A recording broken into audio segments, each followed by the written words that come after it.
Okay, so now I go to the bottom where the ribbon is and just gather this up. Try not to stretch it too much, because with the stretch it tends to stretch enough with it being a stretchy fabric, but just to get it started.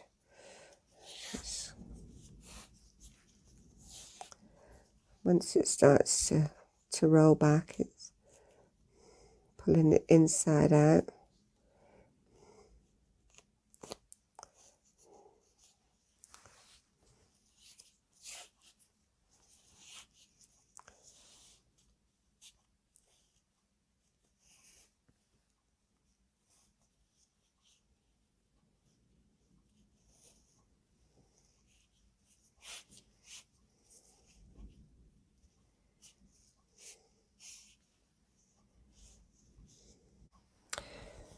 Well, so now I've finished stitching the laces to threading through the eyelets, and now I've just inserted one side just to give me an idea of how the shaping would work. The idea being that for the shaping to begin just beneath the bust and end more or less just at the along the hip line. So if you should need extra fullness there, you can let this out, or if you need it tighter under the bust, you can obviously bring it in closer.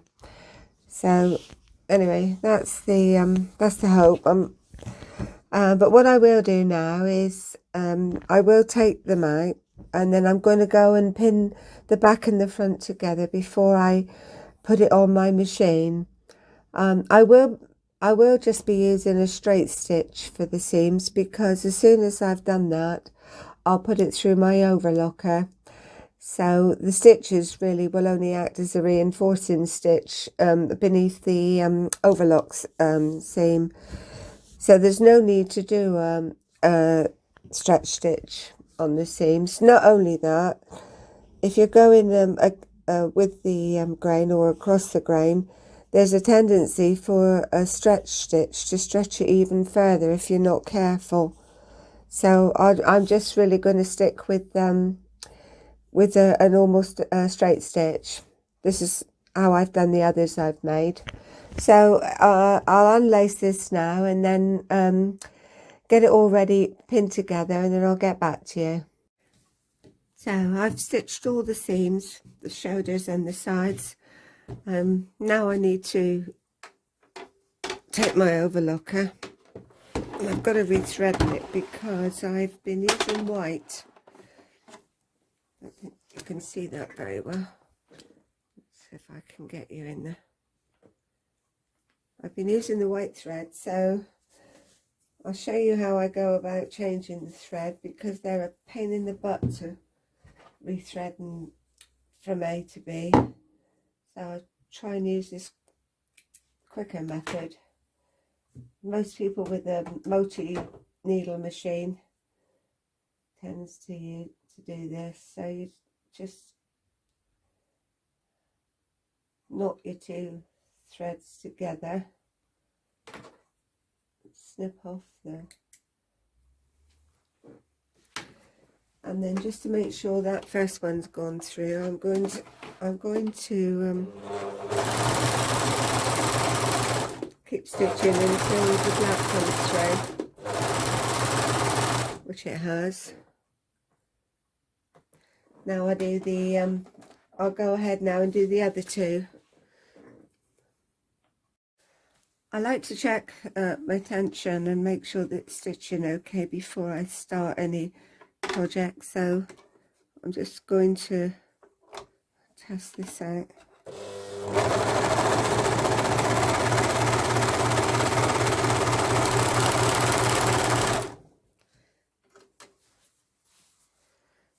Yeah, that doesn't look too bad at all.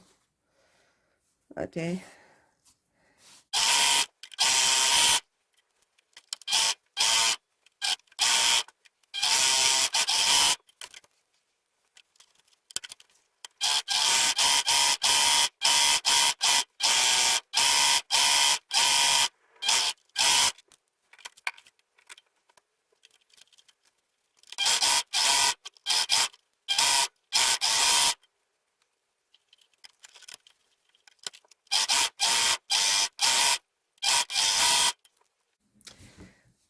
at least the looks as though the pattern is matched up fairly well,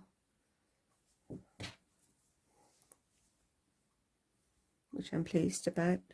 And so now I need to try this on and then decide how far or how long I want the top.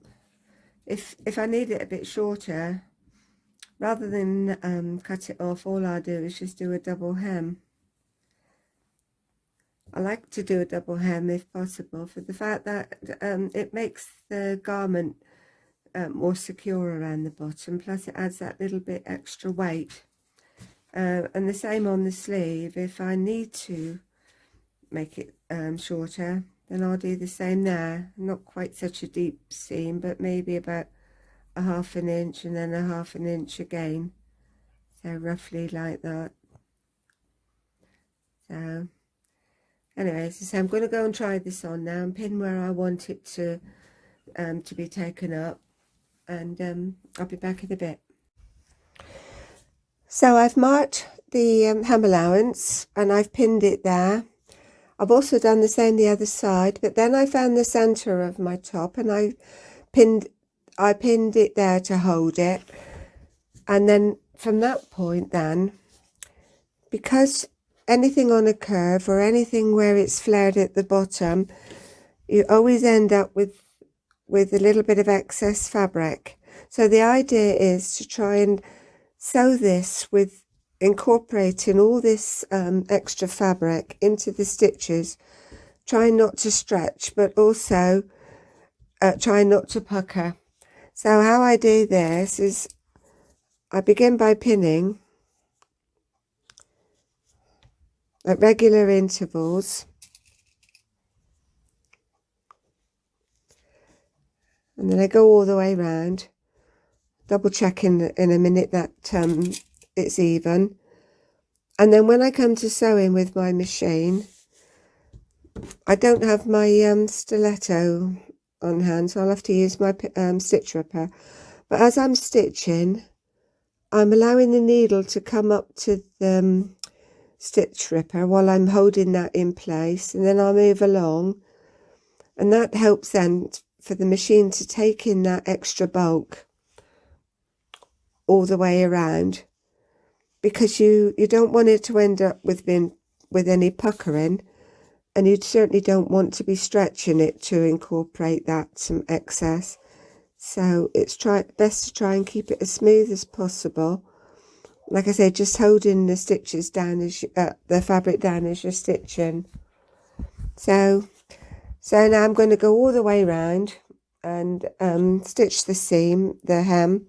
Do the same on the sleeves. So that's my hem done, and I've also done the sleeves.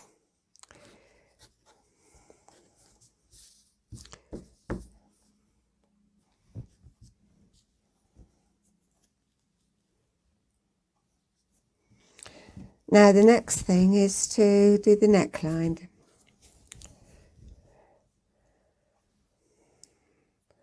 I need to put some trim or a casing all around there now. So this is the steps I normally take. So being, as I told you earlier, being that this is a stretch fabric which stretches more across the fabric than it does along the selvage,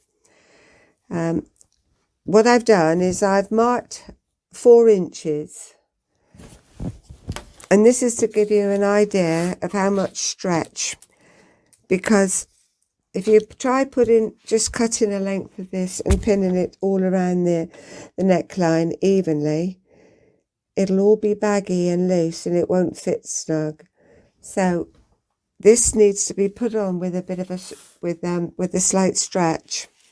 So I've measured as 4 inches from the edge, and in order to calculate how much of a stretch there is, I pull that until it goes to the furthest point without overstretching. So that's 5 inches. So there's an inch of stretch. Now my neckline measures 22 inches, so I need to calculate how much less from 22 because I need to take away an inch for every 4 inches. So my brain won't allow me to do that in my head, so I need my calculator. So when I've done that, worked out roughly how much I'm going to need, I'll have a better idea also of how to distribute the length evenly, so that you don't have any more fullness in the front than the back, or vice versa. So yeah, that's what I'll do next then. I'll calculate how much I need and go on and cut it out. So I calculated roughly I'm going to need about 16.5 inches for the neckband, which I'm going to make just fractionally longer, just in case my measurements aren't exact, or if there should be more stretch on the neck than I've calculated. But it's given me a rough idea of how much I need to, because I want to be able to stitch it in a circle before I add it to the neck. So I do need a fair idea. So I think I'll cut it around 17 and stitch it, but I will leave a little bit on just in case. So I've stitched the neckband, roughly, as I said, about 16.5 inches long, but I've left some tails on just in case I need to unpick that and make it slightly longer. So I marked the halfway point of the back, and I've pinned it where the seam will go. And I did the same with the front of the band and the front of the t-shirt. So now I need to go around and gradually stretch only the band, not the neckline, and pin.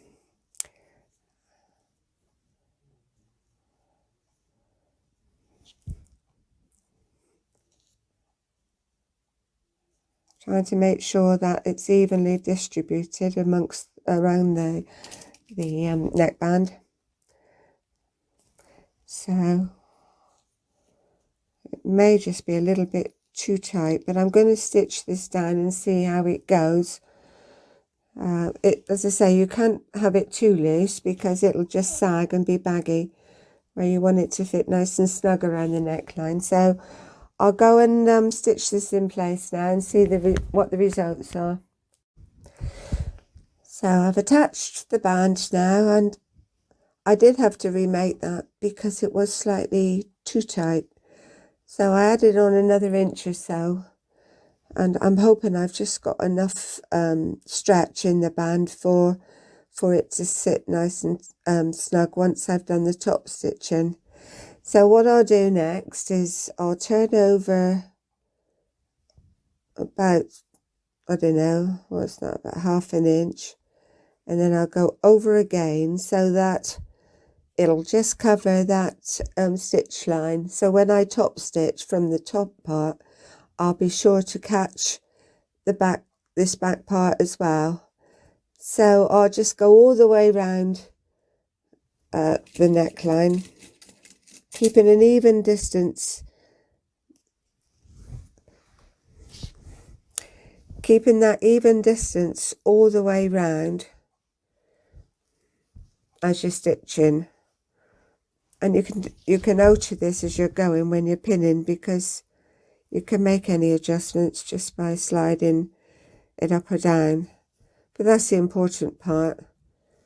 And making sure then you've also got enough to for the stitches from the top to catch the back as well. So I'll just go around now, pinning this in place, and then I'll stitch that, and then that'll be the end. I'll have finished. Okay, back in a sec. So here's the top all finished. The dummy it's on is a little bit big. It was one I had before I lost some weight, and my top was a little bit stretched on there, but anyway, it gives you an idea of how it's turned out. I'm pleased with it. The neckline was just fine, and the sleeves drapes well.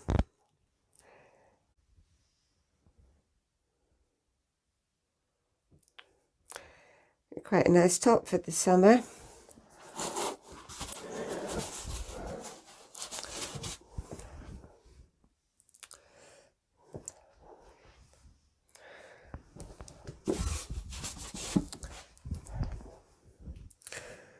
necklace doesn't go. I like to get one, that nice aqua blue. So, there we are. All finished. So, I'll be moving on to my next project soon. But thanks ever so much for watching. I know it's been a bit of a long tutorial, this one. Not sure if you will have learned anything from it, but I've enjoyed it, and I hope you do too. So I'll see you soon. Bye for now.